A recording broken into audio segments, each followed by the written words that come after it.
Imagina crecer en la misma casa que Jesús. No Jesús, el personaje religioso. No Jesús, la pintura en la pared de una iglesia. No el Jesús del que la gente ha discutido durante 2000 años. Jesús, tu hermano, el que compartía habitación contigo, el que ayudaba a tu padre en el taller de carpintería, el que se sentaba frente a ti en cada comida durante 30 años. Lo viste aprender a caminar, lo viste rasparse la rodilla, lo viste crecer día tras día, año tras año, sin hacer absolutamente nada extraordinario.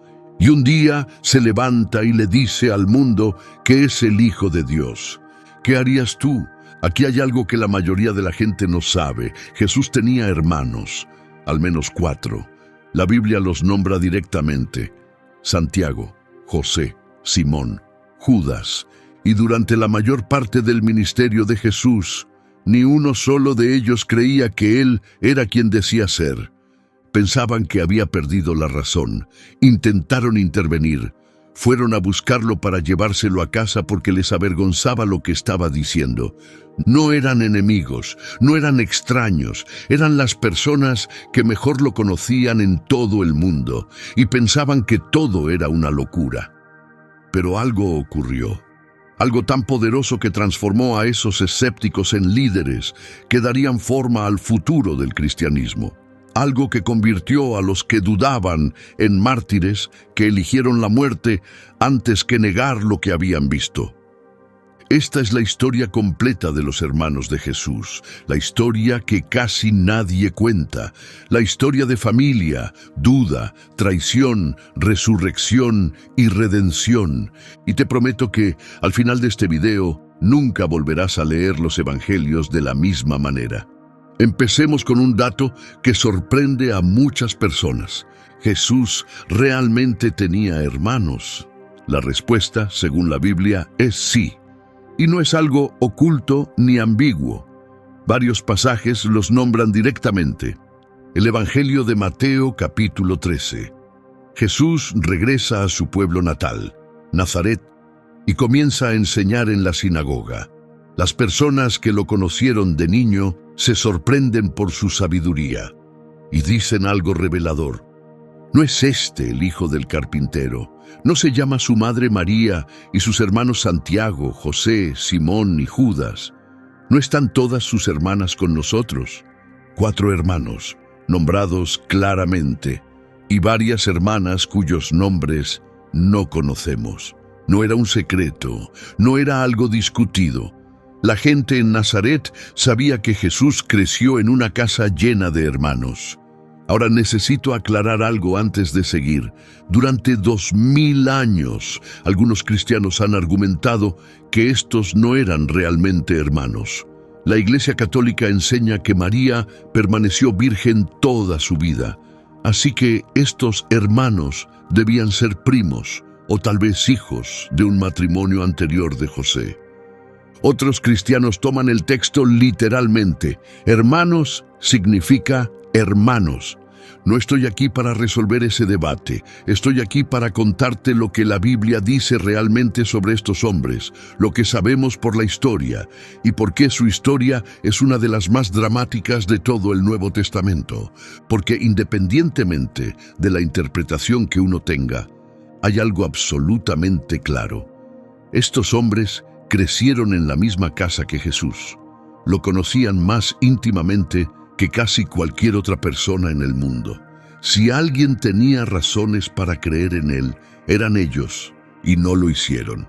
Al menos no al principio. Pero esto es lo que hace que esta historia sea tan poderosa. Al final, esos mismos escépticos liderarían la iglesia, escribirían libros de la Biblia y morirían como mártires antes que negar lo que habían presenciado. ¿Cómo ocurrió esa transformación?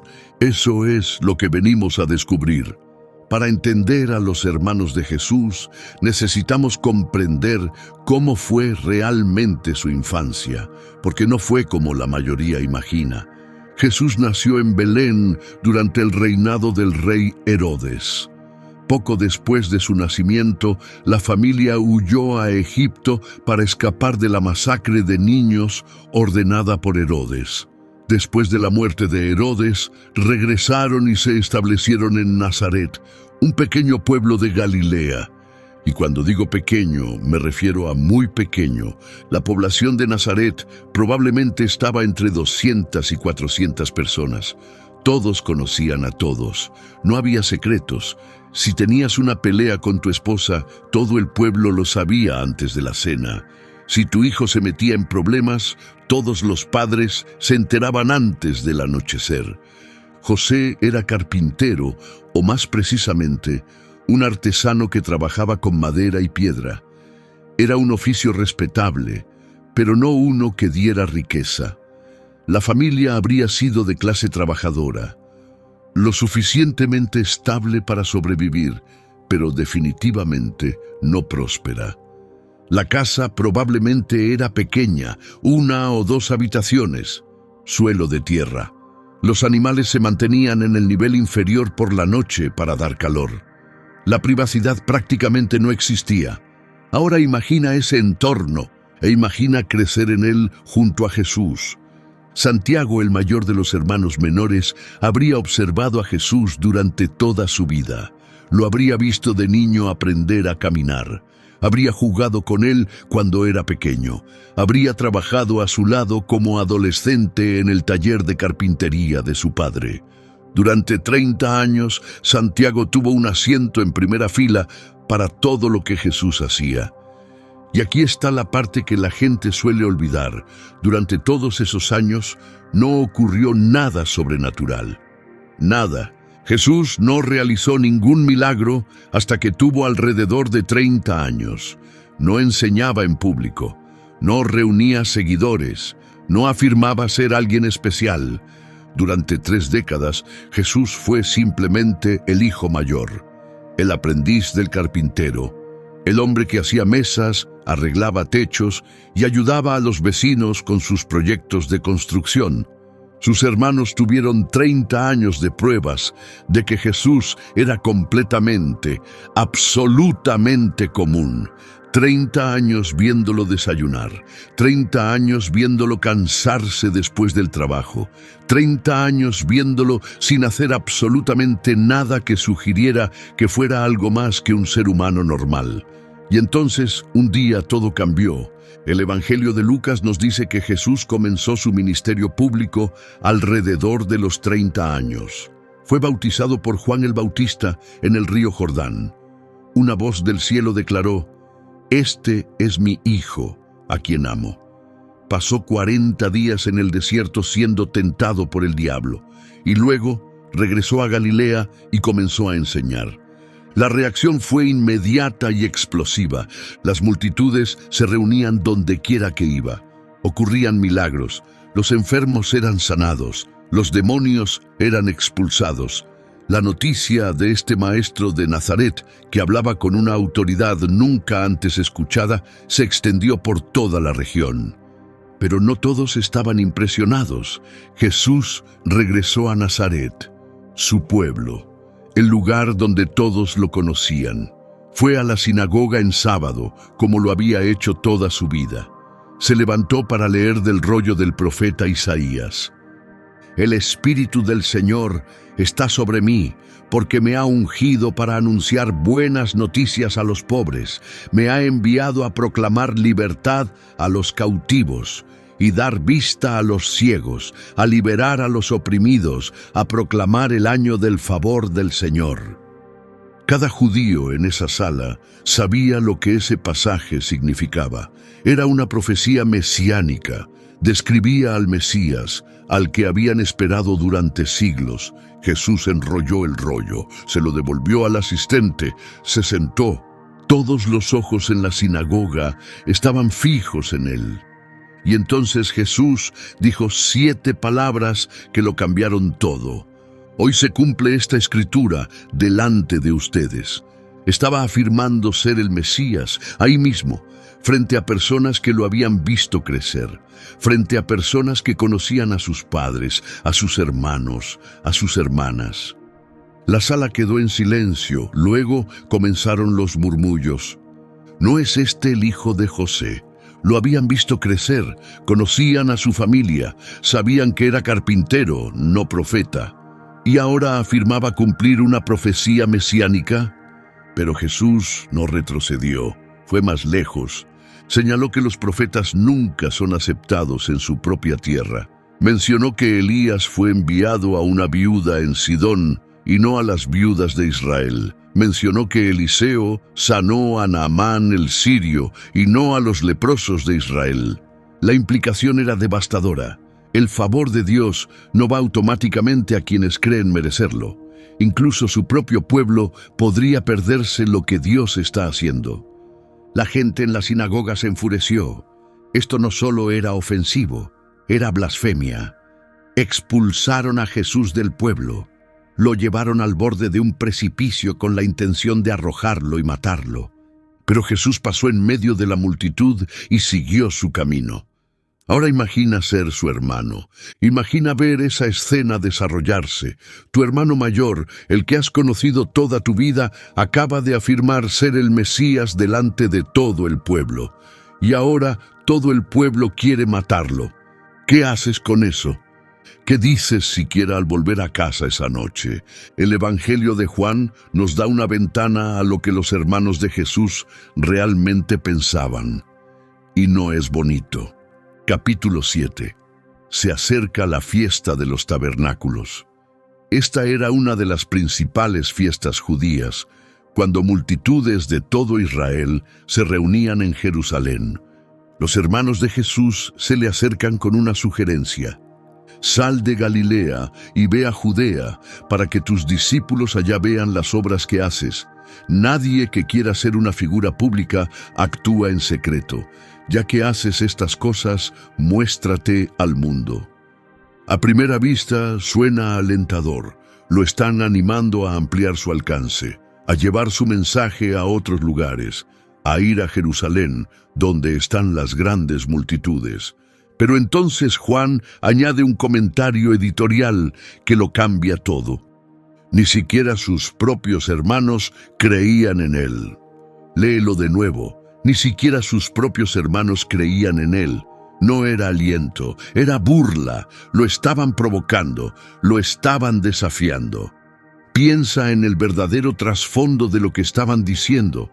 Si realmente eres quien dices ser, demuéstralo. Ve a Jerusalén donde todos puedan verte. Deja de esconderte aquí en Galilea con tu pequeño grupo de seguidores. Hazlo o cállate. Hay amargura en esas palabras, resentimiento, tal vez celos. Su hermano mayor estaba recibiendo toda la atención, haciendo afirmaciones increíbles, reuniendo seguidores, generando controversia. Y ellos no se lo creían, pensaban que era vergonzoso, pensaban que había perdido la cabeza y querían que se probara a sí mismo o quedara expuesto como un fraude. La respuesta de Jesús es fascinante. Mi tiempo aún no ha llegado. Para ustedes cualquier momento es bueno. El mundo no puede odiarlos a ustedes, pero a mí me odia porque yo testifico que sus obras son malas. Vayan ustedes a la fiesta. Yo no voy a esta fiesta porque mi tiempo aún no ha llegado del todo. Se niega a seguirles el juego. No va a actuar por presión solo porque sus hermanos lo desafían. Su momento no está determinado por la familia ni por las expectativas del público. Los hermanos se van a Jerusalén sin él, y luego, más tarde, Jesús sí va a la fiesta, pero va en secreto, a su manera, no en público. Este intercambio revela algo crucial sobre la dinámica familiar. Los propios hermanos de Jesús lo estaban desafiando a que se demostrara. Básicamente le estaban diciendo, no te creemos, demuéstranos. Y Jesús se negó. Esa tensión, ese conflicto, esa fractura entre hermanos era real y estaba a punto de empeorar mucho más. El Evangelio de Marcos, capítulo 3, registra uno de los momentos más dolorosos de todo el ministerio de Jesús. Jesús está en una casa enseñando. Las multitudes son tan grandes y demandantes que él y sus discípulos ni siquiera encuentran tiempo para comer. La fama se extiende, el movimiento crece. La gente viene de todas partes para escuchar a este maestro de Nazaret. Y entonces aparece este versículo. Cuando sus familiares se enteraron de esto, salieron para hacerse cargo de él, porque decían, está fuera de sí. Necesito que entiendas lo que eso significa. Su familia oyó lo que Jesús estaba haciendo, y su conclusión no fue orgullo, no fue apoyo, no fue emoción porque su hijo y hermano se estaba haciendo famoso. Su conclusión fue que se había vuelto loco. Fueron a hacerse cargo de él. Otras traducciones dicen apoderarse de él o llevárselo a la fuerza. Esto es una intervención. La familia está organizando una intervención para llevarse a Jesús a casa, para detener esta locura antes de que vaya más lejos, antes de que se avergüence más, antes de que lo maten. Piensa en quién tomó esa decisión. María formaba parte de ese grupo. Los hermanos formaban parte de ese grupo. Las personas más cercanas a Jesús vieron lo que él estaba haciendo y concluyeron que había perdido la razón. ¿Qué habían escuchado que los llevó a eso? Hasta ese momento, Jesús había llamado a 12 discípulos para que lo siguieran. Había expulsado demonios, había sanado enfermos, había enfrentado a los líderes religiosos. Donde quiera que iba, lo rodeaban multitudes, y la respuesta de su familia no fue, vaya, tal vez sí es alguien especial. Su respuesta fue, tenemos que detenerlo antes de que esto se salga de control. La escena continúa y se vuelve aún más intensa. Llegan los maestros de la ley desde Jerusalén, son los expertos religiosos, las autoridades, y hacen una acusación devastadora. Está poseído por Beelzebú. Con el poder del príncipe de los demonios expulsa a los demonios. Ahora tienes dos grupos con dos explicaciones distintas de lo que Jesús está haciendo. Los líderes religiosos dicen que está poseído por demonios. Su propia familia dice que ha perdido la razón. Ninguno de los dos cree que él sea quien dice ser. Jesús responde primero a los líderes religiosos, señalando lo absurdo de su acusación. ¿Por qué Satanás expulsaría a Satanás? Una casa dividida contra sí misma no puede mantenerse en pie. Y luego viene uno de los momentos más dolorosos de los 4 evangelios. Entonces llegaron la madre y los hermanos de Jesús. Desde afuera enviaron a alguien a llamarlo. No entraron, se quedaron afuera y mandaron un mensaje. Piensa en eso. ¿Por qué no entraron? ¿Les daba vergüenza ser vistos con él en público?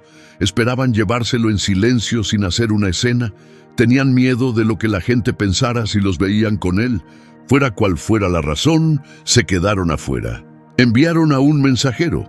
La multitud le dice a Jesús, tu madre y tus hermanos están afuera y te buscan. Y Jesús responde con palabras que debieron doler como un cuchillo. ¿Quiénes son mi madre y mis hermanos? Miró a las personas sentadas en círculo a su alrededor, las personas que habían venido a escucharlo enseñar, las que empezaban a creer en él. Y dijo, aquí están mi madre y mis hermanos. Cualquiera que hace la voluntad de Dios es mi hermano, mi hermana y mi madre. Redefinió la familia, ahí mismo, frente a todos. No por sangre, por fe. Su familia biológica estaba afuera, pensando que estaba loco, tratando de llevárselo a casa. Y Jesús miró a extraños que en realidad creían en él y dijo, estas personas son mi verdadera familia. Imagina ser Santiago, o Judas, o Simón, o José, de pie afuera de esa casa, escuchando esas palabras filtrarse entre la multitud. Tu hermano acaba de renegar públicamente de ti. Acaba de decir que unos extraños que creen en él son más su familia que tú. Eso no solo duele, eso destroza. Y la ruptura entre Jesús y sus hermanos ahora estaba expuesta ante todos. La tensión no desapareció. Durante los 3 años del ministerio público de Jesús, sus hermanos permanecieron en segundo plano, pero nunca como partidarios. Los vemos aparecer ocasionalmente, pero nunca como discípulos, nunca como creyentes, nunca como parte del círculo cercano. Estaban al margen, observando, juzgando, dudando, esperando a ver cómo terminaría todo. Algunos estudiosos creen que los hermanos estaban esperando que Jesús fracasara, esperando que las multitudes se volvieran en su contra, esperando que la realidad lo alcanzara y que su hermano regresara a casa admitiendo que había cometido un error. Si eso era lo que esperaban, recibieron algo muy distinto. Jerusalén, semana de la Pascua, la semana más concurrida y políticamente cargada de todo el año. Jesús entró en la ciudad montado en un burro mientras las multitudes agitaban ramas de palma y gritaban, «Hosana al Hijo de David».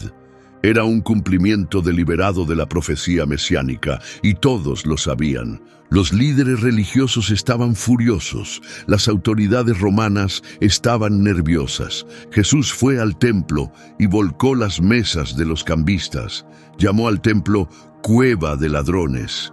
Enseñó en los patios del templo y confrontó públicamente a los fariseos y saduceos. Todo se estaba preparando para un clímax. La tensión era insoportable. Todos sentían que algo estaba por romperse.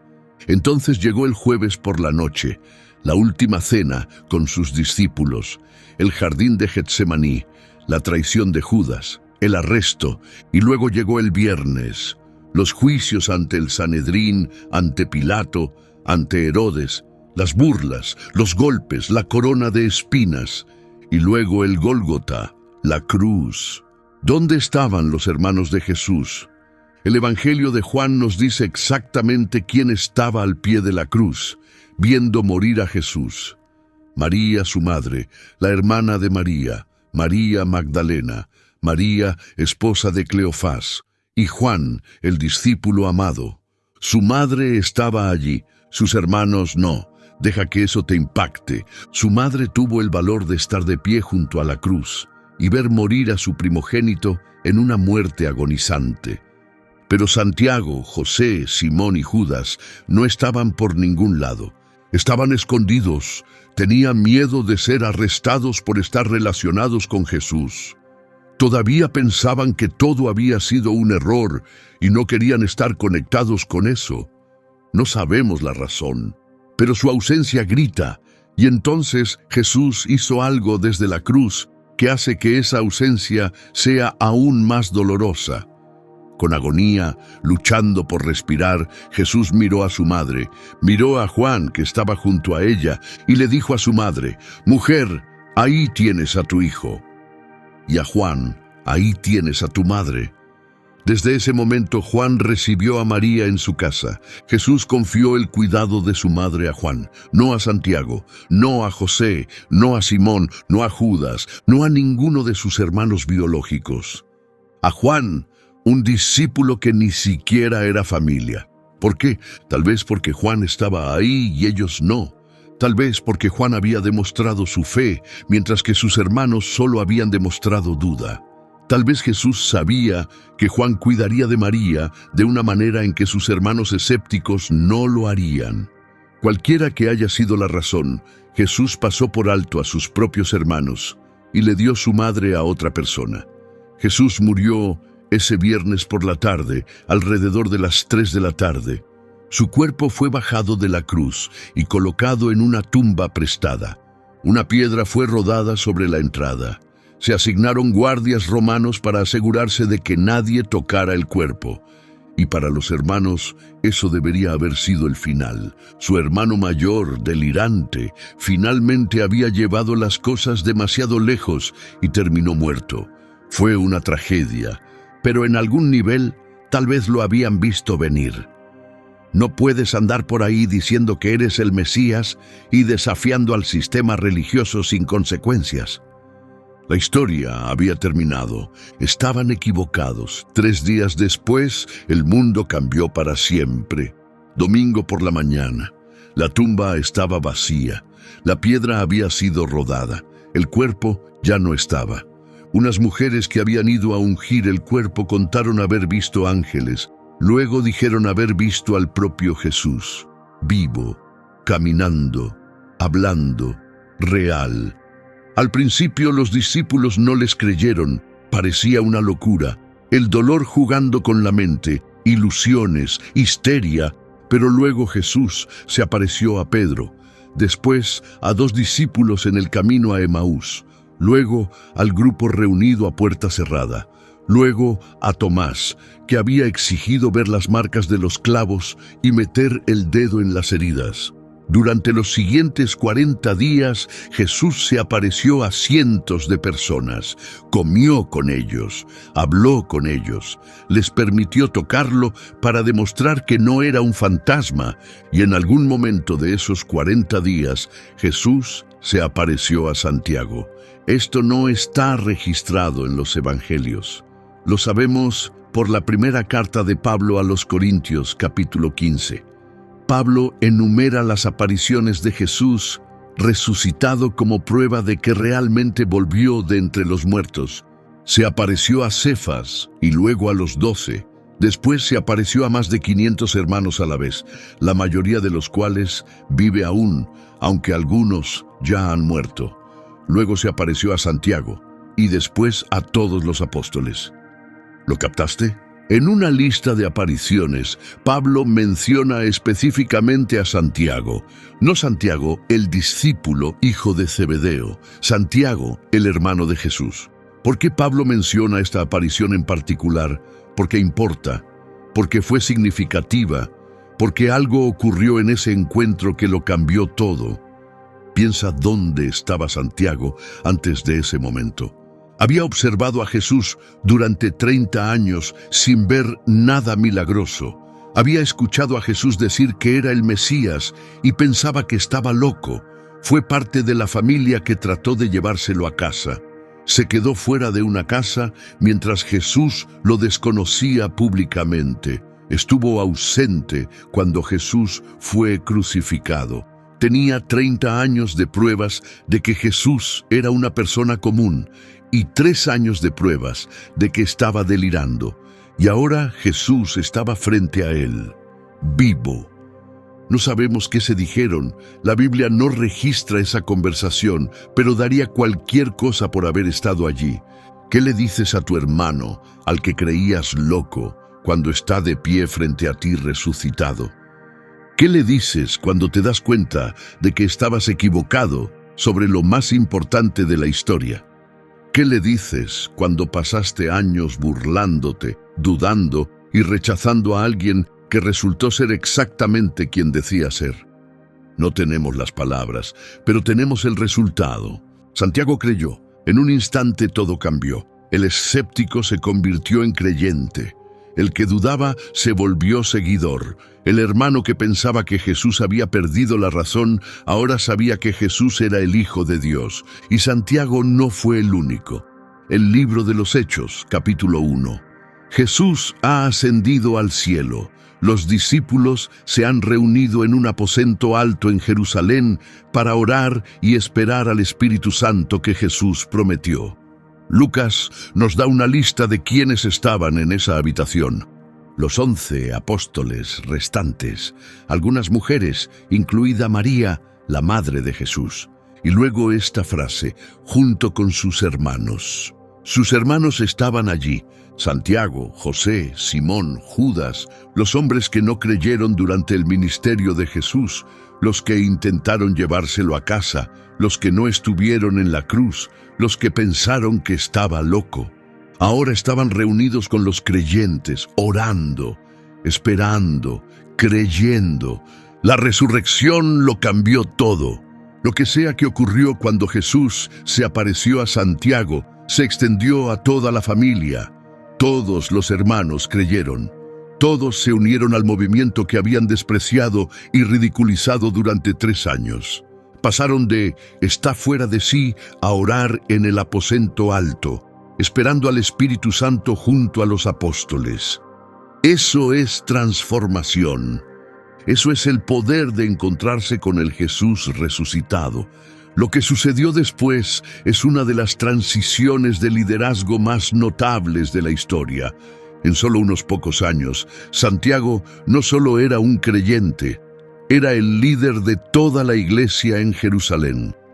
No Pedro, que había estado con Jesús desde el principio, no Juan, que había estado al pie de la cruz, Santiago, el hermano que no había creído. Cuando el apóstol Pablo se convirtió al cristianismo y finalmente viajó a Jerusalén para reunirse con los líderes de la iglesia, menciona específicamente que se encontró con Santiago. En su carta a los Gálatas, Pablo escribe: «No vi a ningún otro de los apóstoles, solo a Santiago, el hermano del Señor». Pablo llama apóstol a Santiago. El hombre que había dudado ahora era contado entre los líderes más importantes del movimiento cristiano. A medida que la iglesia crecía y se expandía por todo el Imperio Romano, la autoridad de Santiago no hacía más que aumentar. En el capítulo 12 de Hechos, Pedro es liberado milagrosamente de la prisión por un ángel. Su primera instrucción después de escapar: cuéntenle a Santiago y a los demás hermanos y hermanas lo que ha pasado. Cuéntenle a Santiago, no cuéntenle a los apóstoles, cuéntenle específicamente a Santiago. Él era quien necesitaba saberlo primero. Él era quien dirigía todo. En el capítulo 15 de Hechos, la iglesia primitiva enfrentó su primera gran crisis. Algunos cristianos judíos insistían en que los gentiles convertidos debían ser circuncidados y seguir la ley de Moisés para salvarse. Otros, como Pablo, argumentaban que la fe en Jesús era suficiente. La iglesia se reunió en Jerusalén para resolver la cuestión. Era un momento decisivo. La respuesta determinaría si el cristianismo seguiría siendo una secta judía o se convertiría en una fe global abierta a todos. Pedro habló, relató cómo Dios ya había aceptado a los gentiles a través de su ministerio. Pablo y Bernabé hablaron, describieron los milagros que Dios había hecho entre los gentiles. Hubo mucho debate. Y entonces habló Santiago, y sus palabras se convirtieron en el veredicto final. Por tanto, considero que no debemos ponerles trabas a los gentiles que se convierten a Dios. Santiago emitió la decisión. Santiago determinó la política. Santiago resolvió uno de los debates más importantes en la historia del cristianismo. El hermano escéptico se había convertido en la voz de autoridad de la iglesia. ¿Cómo lideró Santiago durante las siguientes 2 décadas? Todo lo que sabemos sugiere que fue un hombre de devoción extraordinaria, casi una devoción extrema. El historiador de la iglesia primitiva Hegesipo, escribiendo en el siglo II, describió a Santiago de esta manera. Lo llamaban Santiago el Justo por su rectitud. No solo los cristianos, sino todos en Jerusalén. No bebía vino, no comía carne, solo vestía lino, nunca lana. Estaba tan a menudo de rodillas en oración que sus rodillas se volvieron duras y callosas como las rodillas de un camello. Rodillas de camello, de tanto orar. Piensa en eso. No era alguien que simplemente asistía los domingos para cumplir. Era un hombre consumido por la oración. Un hombre que pasaba horas cada día de rodillas en el templo, intercediendo por el pueblo de Jerusalén. Incluso los judíos que no seguían a Jesús respetaban a Santiago. Su piedad era innegable, su integridad incuestionable. Era conocido en toda la ciudad como un hombre justo. Fue una transformación total. El hermano que había dudado ahora era más devoto que casi cualquiera. El hermano que había estado afuera ahora estaba en el centro de todo. Y en algún momento, durante su liderazgo en la iglesia de Jerusalén, Santiago escribió una carta. La llamamos la Carta de Santiago. Es uno de los libros más prácticos y directos de todo el Nuevo Testamento. Santiago no dedica mucho tiempo a la teología. No explica doctrinas complicadas ni debate puntos finos de la fe. Escribe sobre cómo vivir. Controla tu lengua. No muestres favoritismo. Cuida de los huérfanos y las viudas. No solo escuches la palabra de Dios. Haz lo que dice. La fe sin obras está muerta. Es directo, es confrontativo, casi incómodo de leer. Y tiene todo el sentido del mundo cuando entiendes quién lo escribió. Santiago había visto a su hermano Jesús vivir una vida perfecta durante 30 años. Había visto cómo se veía la fe auténtica en situaciones cotidianas, en el taller de carpintería, en la mesa, en las interacciones con vecinos y desconocidos. También había pasado años siendo un hipócrita, años de prácticas religiosas sin fe genuina, años actuando por rutina, sin entender el verdadero propósito. Cuando Santiago escribe, la fe sin obras está muerta, habla desde la experiencia. Él sabía cómo se veía una fe muerta, porque la había vivido. Cuando escribe sobre controlar la lengua, habla como alguien que probablemente dijo cosas terribles sobre Jesús y que se arrepintió profundamente por el resto de su vida. Sabía el daño que podían causar las palabras. Cuando escribe sobre las pruebas que producen perseverancia, lo hace como alguien que había pasado por su propia prueba. Años de duda, años de resistencia, y luego la desgarradora y humilde realización de que había estado completamente equivocado sobre la persona más importante de la historia. La carta de Santiago es el testimonio de un hombre que aprendió las lecciones más difíciles de la manera más dura. Santiago lideró la iglesia de Jerusalén durante unos 20 años. Durante ese tiempo, el cristianismo se expandió por todo el Imperio Romano. Pablo fundó iglesias por Asia Menor y Grecia. El evangelio llegó hasta la misma Roma, lo que comenzó como un pequeño grupo de discípulos. En Jerusalén se había convertido en un movimiento que eventualmente transformaría el mundo. Pero Santiago se quedó en Jerusalén, permaneció en el centro, liderando la iglesia madre, orando por el pueblo, enseñando el camino de Jesús. Era respetado por todos.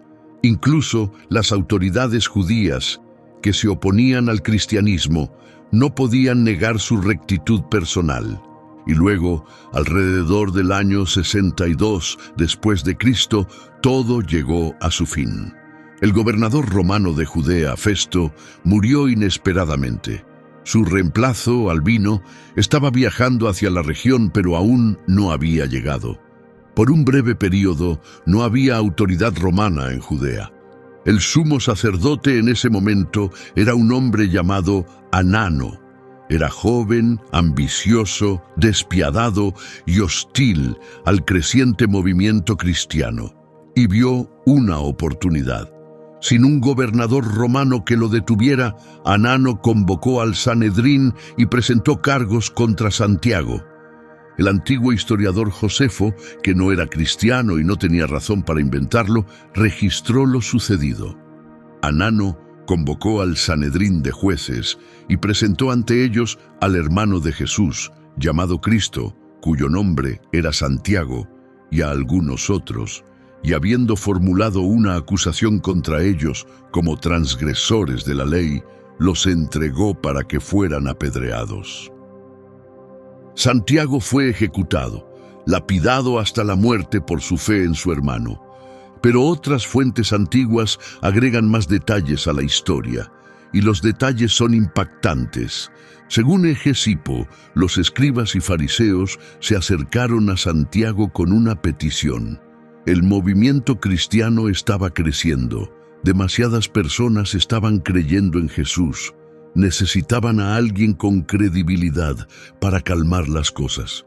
Le pidieron a Santiago que se parara en la cima del templo durante la Pascua, cuando Jerusalén estaba llena de cientos de miles de peregrinos de todo el mundo, y que declarara públicamente que Jesús no era el Mesías. Pensaban que Santiago cooperaría, tal vez creían que podían intimidarlo, tal vez pensaban que podían negociar con él, tal vez simplemente no entendieron en quién se había convertido. Se equivocaron catastróficamente. Santiago se paró en el punto más alto del templo, donde toda la ciudad podía verlo y escucharlo, y en lugar de negar a Jesús, lo proclamó. ¿Por qué me preguntan por el Hijo del Hombre? Él está en el cielo, a la derecha del gran poder, y vendrá en las nubes del cielo. Los peregrinos abajo comenzaron a gritar: «¡Hosana al Hijo de David!». Los líderes religiosos se dieron cuenta de que habían cometido un error terrible. En lugar de silenciar el movimiento cristiano, le habían dado un altavoz. En lugar de volver a la multitud en contra de Jesús, habían creado una demostración pública de fe. Estaban furiosos, arrojaron a Santiago desde lo alto del templo.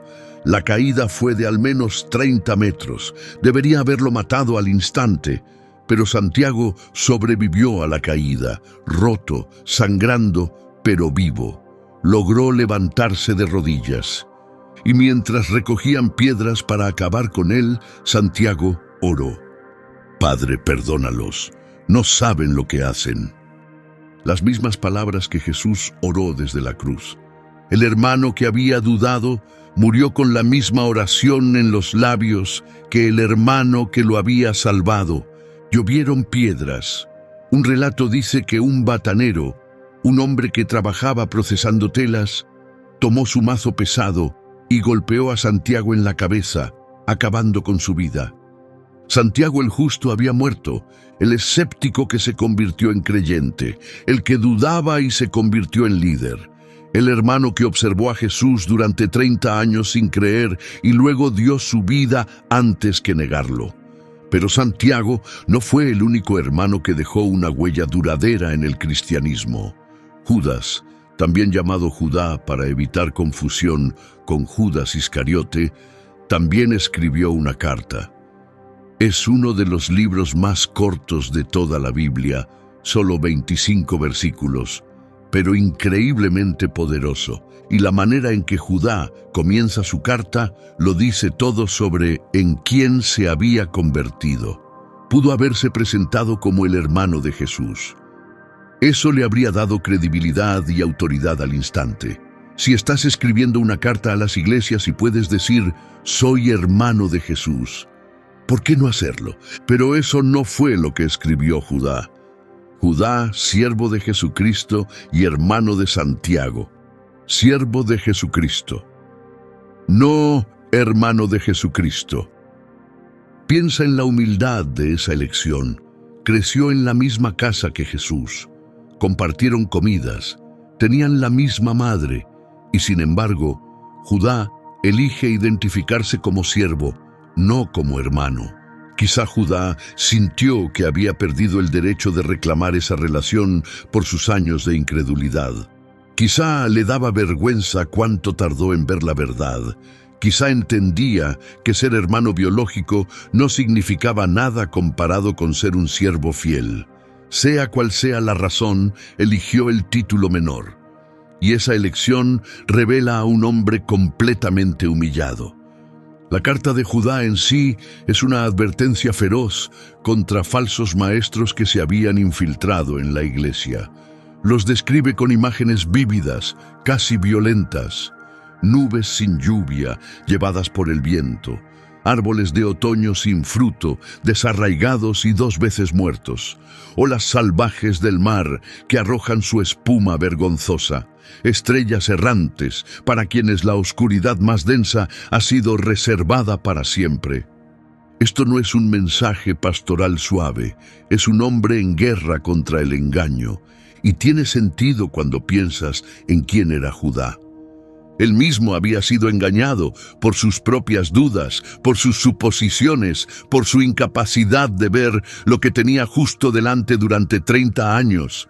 Sabía cuán peligroso era creer algo falso sobre Jesús.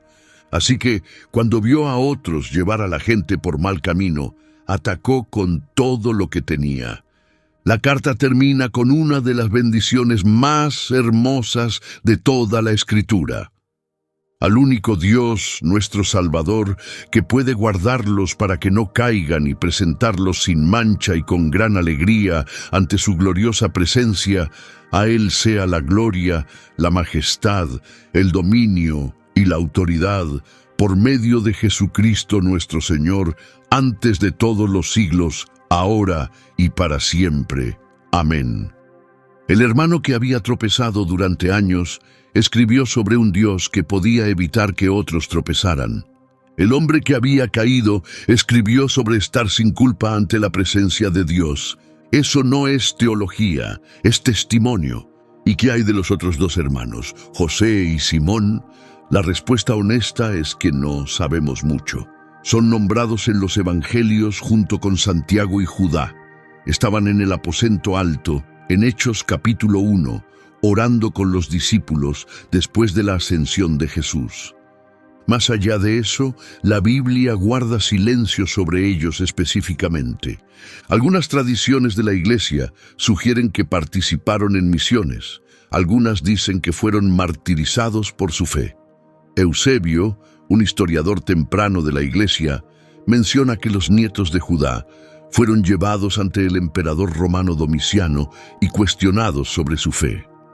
La familia de Jesús siguió siendo importante en la iglesia primitiva por generaciones. Pero lo que sí sabemos con certeza sobre José y Simón es esto: estaban en el aposento alto, se habían convertido en creyentes, estaban orando junto a los apóstoles, esperando al Espíritu Santo. Cualesquiera que hayan sido las dudas que albergaron durante el ministerio de Jesús, esas dudas murieron cuando Jesús resucitó. Pasaron de ser parte de la familia que intentó llevarse a Jesús a casa porque pensaban que estaba loco, a ser parte de la familia de la fe que llevaría su mensaje hasta los confines de la tierra. Pero la historia de la familia de Jesús no termina ahí. Unos 30 años después del martirio de Santiago, algo extraordinario ocurrió en Roma. El emperador en ese momento era Domiciano, era paranoico, brutal, y estaba obsesionado con eliminar cualquier amenaza a su poder, y había escuchado rumores que lo preocupaban. Todavía vivían descendientes del rey David, personas con derecho a un linaje real, personas que seguían a un rey llamado Jesús. Domiciano vio esto como una amenaza política. Ordenó una búsqueda de cualquier miembro sobreviviente de la familia de Jesús. Encontraron a dos hombres, nietos de Judá, el hermano de Jesús, el mismo que había escrito esa carta breve y contundente de la que hablamos antes. Estos dos hombres fueron arrestados y llevados ante el mismo emperador. Imagina esa escena. El hombre más poderoso del mundo, sentado en un trono en Roma, rodeado de guardias y asesores. Y frente a él, dos hombres cuyo tío era Jesús de Nazaret. Domiciano los miró y les preguntó sobre su linaje. Ellos lo confirmaron. Sí, eran descendientes de David. Sí, estaban emparentados con Jesús. Luego, Domiciano preguntó por sus posesiones. Quería saber si eran ricos, si tenían recursos para financiar una rebelión. Los dos hombres le mostraron sus manos, callosas, ásperas, agrietadas por años de trabajo manual. Explicaron que solo poseían un pequeño terreno, de unas 15 hectáreas. Lo trabajaban ellos mismos para pagar sus impuestos y alimentar a sus familias. Eso era todo, sin riquezas, sin ejército, sin ambiciones políticas. Domiciano preguntó sobre ese reino en el que creían, el reino de Jesús. Y esto fue lo que le dijeron al emperador de Roma: el reino de Cristo no es de este mundo, no es un reino político, no es una amenaza militar. Será establecido al final de los tiempos, cuando Cristo regrese para juzgar a los vivos y a los muertos. Domiciano miró a esos dos campesinos curtidos. Miró sus manos callosas, escuchó su discurso sobre un reino espiritual y un juicio futuro, y los dejó ir. Los despidió con desprecio. No eran una amenaza, solo eran campesinos con creencias extrañas. Pero esto fue lo que Domiciano no entendió. Esos dos campesinos regresaron a casa y siguieron liderando sus iglesias locales. Según el historiador Eusebio, fueron líderes respetados en la comunidad cristiana por el resto de sus vidas. El emperador de Roma había convocado a la familia de Jesús esperando encontrar rebeldes y revolucionarios. Encontró a agricultores que hablaban de perdón y de un juicio venidero. Y eso, en cierto modo, es el final perfecto para la historia de los hermanos de Jesús. 3 generaciones después, la familia seguía siendo fiel, seguía siguiendo, seguía liderando. Santiago había muerto en los escalones del templo. Judá había escrito su carta y había partido, pero sus descendientes mantuvieron viva la fe. Los hermanos que no creían se habían convertido en una familia que nadie podía detener. Ahora quiero dar un paso atrás y mostrarte todo el arco de esta historia, porque es casi demasiado dramática para creerla. 4 hermanos, como mínimo, además de hermanas, una casa llena, creciendo juntos en Nazaret. Durante 30 años la vida es ordinaria. Jesús trabaja como carpintero. Sus hermanos trabajan con él. No hay nada que sugiera que sean algo más que una familia judía trabajadora y común. Luego, Jesús cumple 30 y todo explota. Afirma ser el Mesías, realiza milagros, reúne seguidores, enfrenta a las autoridades religiosas. Sus hermanos no le creen, piensan que ha perdido la razón.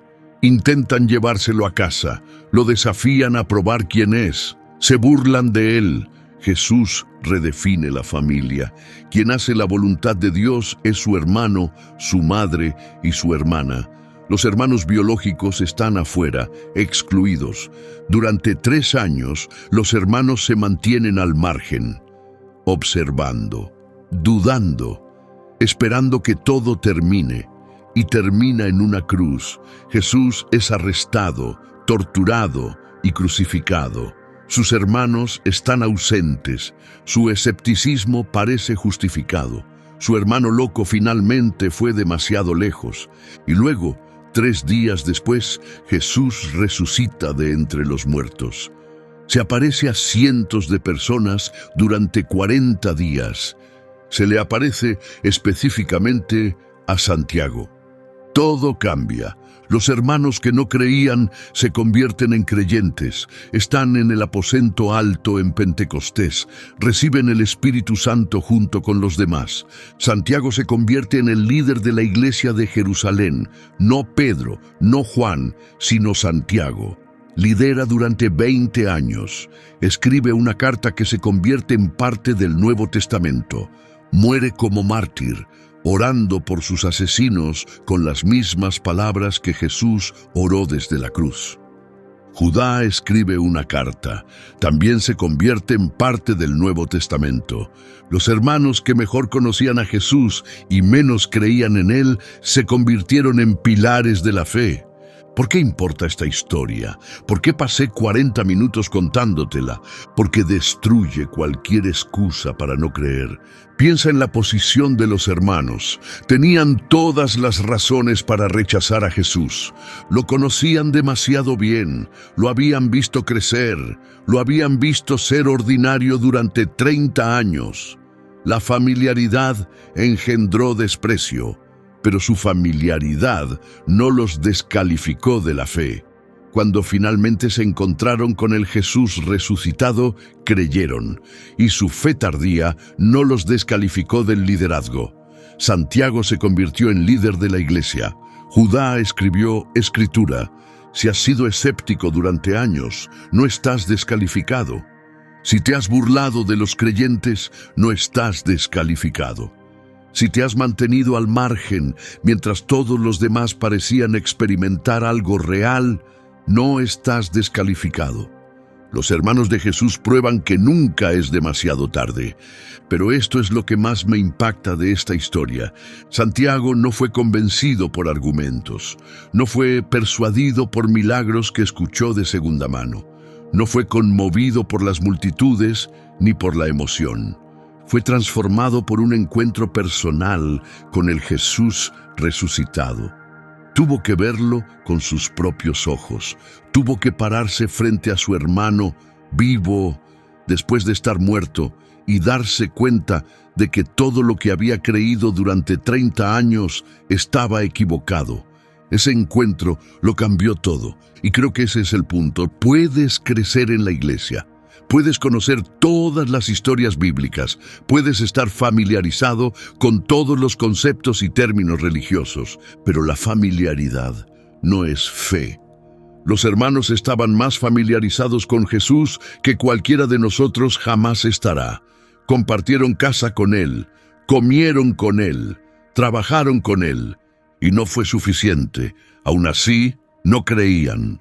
La fe no es conocimiento, la fe no es familiaridad, la fe no es actividad religiosa, la fe es encuentro, la fe es mirar la evidencia y decir, tú eres el Señor. Los hermanos finalmente lo hicieron, pero les tomó una resurrección llegar a ese punto. Aquí es donde quiero dejarte. Santiago y Judá pasaron años dudando de su hermano, pensaban que estaba loco.